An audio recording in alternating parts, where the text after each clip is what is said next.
It always feels good to be in on something before everyone else, right? It feels like you're a part of a secret club that no one knows about. Tune into this video to be a part of our club. What's going on, everyone? It's Meek and Woo from FTR here. We're going to give you another video today. Today we are talking 2025 breakout candidates.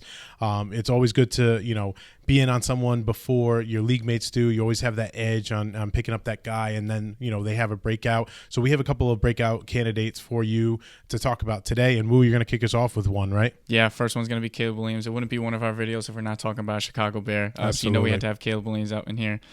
So if we're looking for a breakout season, we're looking for like 16 points per game or starting to flirt with that QB1 number, finishing in that top 12 towards the end of the year. Most breakouts happen between the ages of 22 and 23. That's about 41% of the time for this position. And 71% of QB breakouts happen on or before a QB's year 5 season. And 55% of that are within the first year.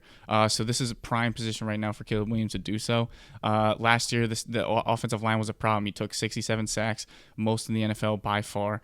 And the Bears front office turned around and said, all right, let's go build up this offensive line. And they invested in it heavily this offseason with the acquisition of Drew Dahlman at center, Joe Thuney at guard, and Jonah Jackson as well as at guard. And Ben Johnson's got a whole new offense to mess around with. He keeps DJ Moore. Roman Dunze coming in for year 2, grabs Luther Burden in the second round. We talked about him in the pre-draft process, how explosive he can be, and how creative Ben Johnson can be with him in his offense.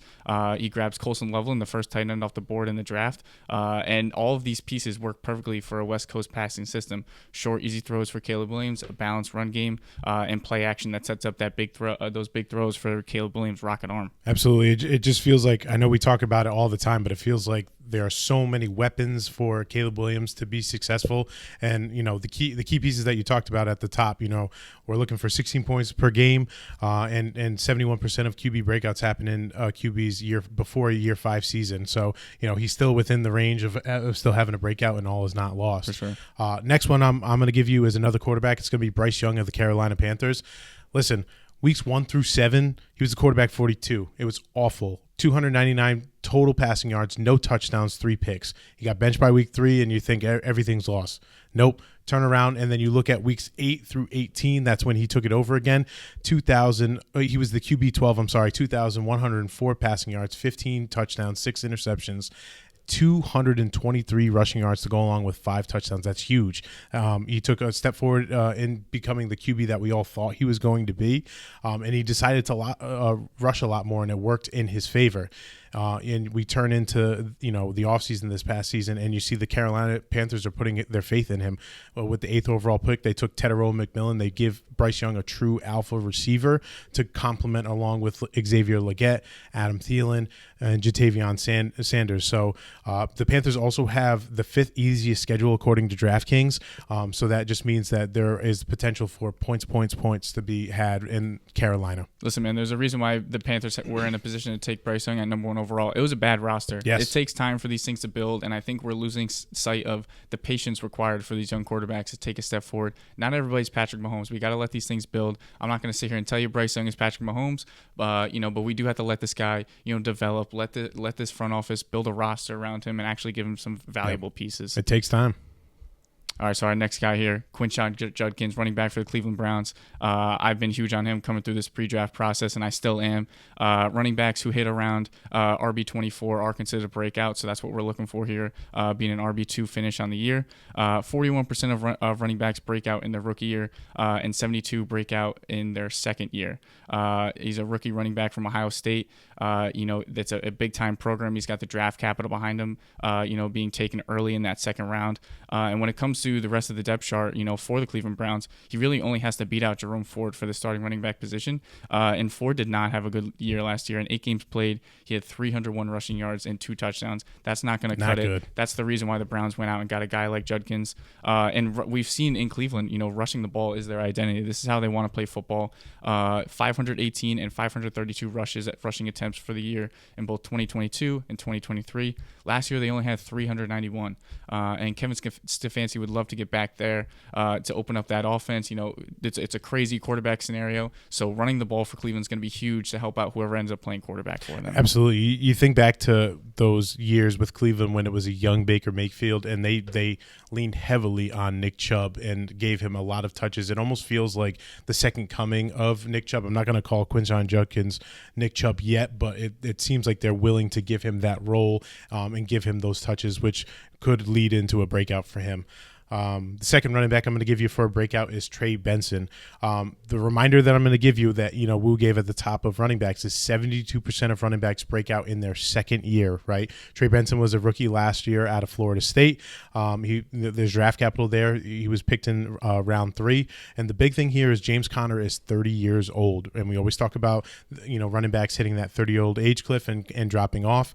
And running back, between ages in 28 and 30, they really decline. James Conner has only had one healthy season in his entire career, and it was last season when he played 16 games.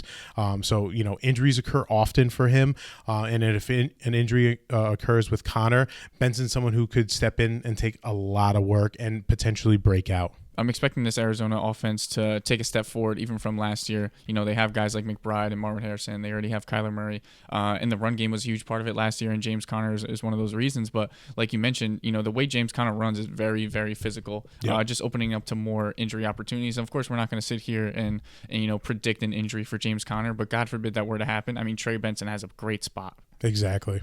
All right, so our next guy here, Ricky Pearsall, wide receiver out in San Francisco. So wide receivers who hit around wide receiver 24 on the year are considered a breakout, so that's what we're looking for.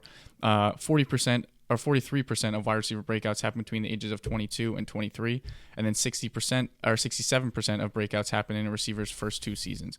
So that's right there for Ricky Pearsall. If they don't break out by year 3, they'll never break out. So this will be a big season for Ricky to take that step forward and take a jump out there on the field. 2024 was basically a wash except for really 2 weeks, and it was week 17 and 18. In week 17, he had 10 targets, 8 receptions, 141 yards, and a touchdown. Wide receiver 6 on the week. That's pretty big numbers right there. And then week 18 follows it up with 8 targets, 6 receptions, 61 yards, and also a touchdown. Another top 24 finish for him at wide receiver 15 that week. So going into 2025, this is a scenario for him. Deebo Samuel's gone. Ayuk is coming off an ACL injury. We're not sure when he's going to be ready. And there's a lot of targets up for grabs, damn near 100 yards up for grabs for him. So according to the data, a lot of wide receivers break out by year 2. And when you look at the surrounding scenario with Deebo Samuel gone, with the question mark of Brandon Ayuk, this is a great opportunity for Ricky Pearsall to step up and start being target dominant. Yeah, 96. 96 is a big number, for shoes to fill, and especially with Ayuk not being ready week 1. Deebo's out the door. You look around at that wide receiver room, and there aren't a lot of names really looking to step up, and there's only one in there that has first-round draft capital, and it's Ricky Pearsall. The next wide receiver I'm going to give you as a breakout is Zay Flowers. Listen, year 2 was not as good as year 1. Year 1, he was the wide receiver 21. Year 2, he was the wide receiver 31. But the key here, kind of similar to the Trey Benson piece, is that Mark Andrews is getting older here. They brought in an older DeAndre Hopkins who's kind of past the prime of his career. He's 33 years old. And Zay Flowers is starting to become the number 1 option in Baltimore. As Mark Andrews gets older and fades out into this offense, I think you're going to see Zay Flowers kind of see more targets and cover that short area of the field that Lamar Jackson likes to throw to. With the combination of these expiring weapons and his athleticism that he shows onto the field, he's definitely poised to have a breakout. Yeah, and if Lamar's going to keep throwing for 4,000 yards, I expect Zay Flowers to be a major part of those numbers on a season-to-season basis. Exactly. Moving into tight ends, everybody loves tight ends. I got Brenton Strange from Jacksonville. Tight end breakouts are when a tight end can hit a top 12 finish on the year. So that's what we're looking for out of Strange. 68% of tight ends break out between the ages of 23 and 25. And there are a few examples here of some superstar tight ends who broke out in their age 25 season. See George Kittle, Travis Kelce, Zach Ertz. Those are some pretty good names to be a part of. Absolutely. 61% in a tight end or for tight ends are seasons 2 or 3. And for Strange, he's entering his third year, and he's going to be 24 years old, right in that sweet spot of those numbers we just broke down. He is the starting tight end in Jacksonville. Evan Ingram heads to Denver, and he had 143 targets for Jacksonville in 2023 in a fully healthy year. So we've seen Jacksonville utilize tight ends in the past and be highly successful for fantasy. In Lee and Combs' system in 2024 for Tampa Bay, K. Dotton had almost a 20% target share, which is a crazy number, receiving 87 targets last year. So he has the potential to establish himself as the number 3 target in a Jaguars passing game where we're really looking for Trevor Lawrence to take that step up. And if he's going to do it, it has to be this year. Yeah, I think the key is if Trevor can take that step forward and, level himself up and, take along some of these pieces, Brenton Strange could definitely be someone. The key here that you pointed out, Wu, that I'm just going to go over again is, the 20% target share that K. Dotton had last year in Tampa Bay. If he can have something that resembles that, it could be a true breakout that say. Last tight end and last player in our breakout candidate series we're going to give you is Isaiah Likely. Isaiah Likely was the tight end 16 last year, and we know that it was kind of the push and pull between him and Mark Andrews, and he showed flashes in the weeks that he actually was featured. Like I said before, he does have a Mark Andrews problem. Mark Andrews is still there. He still has talent, and he still demands targets. However, Mark Andrews, like I said before for Zay Flowers, he's turning 30 years old, and he's in a contract year. This is, truly the last year that we're going to see Mark Andrews in Baltimore, and it'd be nice for you to get in early on Isaiah Likely before the breakout actually happens. And it seems like all signs point to, no Mark Andrews in 2026. So potentially they may phase him out as the season goes on, and then start to feature Likely in this offense as we go forward. Yeah, as sad as it is, to sit here and say that Mark Andrews is probably going to get phased out of this offense, it is the truth. Yeah. And Baltimore does have to look towards the future, and Likely shown on the field that he has the talent to be a tight end 1 for that team. Absolutely. Father Time is undefeated, Will. So that's the end of our video. We appreciate you guys listening. If you like the content that you see here on FTR, please make sure you give us a subscribe. Like this video, leave a comment. You never know. You may see yourself on the show. If you like the content that Wu and I are bringing you, come check us out over at 4th and Fantasy. That's Twitter at 4th and Fantasy Pod, Instagram and TikTok at 4th and Fantasy. We're also on YouTube, so come and check us out. It's a fun time. Oh, yeah. All right. We'll see you later. See ya.